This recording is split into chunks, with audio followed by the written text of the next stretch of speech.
1 Kings 19. Elijah flees to Horeb. Now Ahab told Jezebel everything Elijah had done, and how he had killed all the prophets with the sword. So Jezebel sent a messenger to Elijah to say, "May the gods deal with me, be it ever so severely, if by this time tomorrow I do not make your life like that of one of them." Elijah was afraid and ran for his life. When he came to Beersheba in Judah, he left his servant there, while he himself went a day's journey into the wilderness. He came to a broom bush, sat down under it, and prayed that he might die. "I have had enough, Lord," he said. "Take my life. I am no better than my ancestors." Then he lay down under the bush and fell asleep. All at once an angel touched him and said, "Get up and eat." He looked around, and there by his head was some bread baked over hot coals and a jar of water. He ate and drank, and then lay down again. The angel of the Lord came back a second time and touched him and said, "Get up and eat, for the journey is too much for you." So he got up and ate and drank.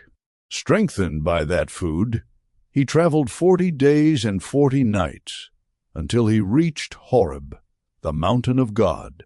There he went into a cave and spent the night. The Lord appears to Elijah. The word of the Lord came to him. "What are you doing here, Elijah?" He replied, "I have been very zealous for the Lord God Almighty. The Israelites have rejected your covenant, torn down your altars, and put your prophets to death with the sword. I am the only one left, and now they are trying to kill me too." The Lord said, "Go out and stand on the mountain in the presence of the Lord, for the Lord is about to pass by." Then a great and powerful wind tore the mountains apart and shattered the rocks before the Lord. But the Lord was not in the wind. After the wind, there was an earthquake, but the Lord was not in the earthquake.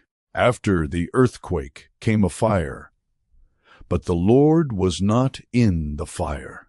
And after the fire came a gentle whisper. When Elijah heard it, he pulled his cloak over his face and went out and stood at the mouth of the cave.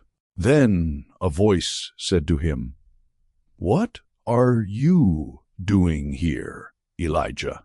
He replied, "I have been very zealous for the Lord God Almighty. The Israelites have rejected your covenant, torn down your altars, and put your prophets to death with the sword. I am the only one left, and now they are trying to kill me too." The Lord said to him, "Go back the way you came, and go to the desert of Damascus. When you get there, anoint Hazael king over Aram. Also anoint Jehu son of Nimshi king over Israel, and anoint Elisha son of Shaphat from Abel-Meholah to succeed you as prophet. Jehu will put to death any who escape the sword of Hazael, and Elisha will put to death any who escape the sword of Jehu. Yet I reserve 7,000 in Israel, all whose knees have not bowed down to Baal, and whose mouths have not kissed him." The call of Elisha. So Elijah went from there and found Elisha son of Shaphat. He was plowing with 12 yoke of oxen, and he himself was driving the 12th pair. Elijah went up to him and threw his cloak around him. Elisha then left his oxen and ran after Elijah.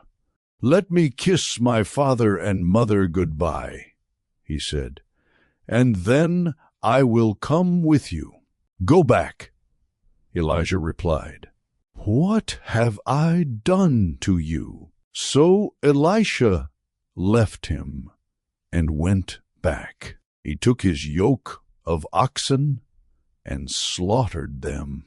He burned the plowing equipment to cook the meat and gave it to the people, and they ate. Then he set out to follow Elijah and became his servant.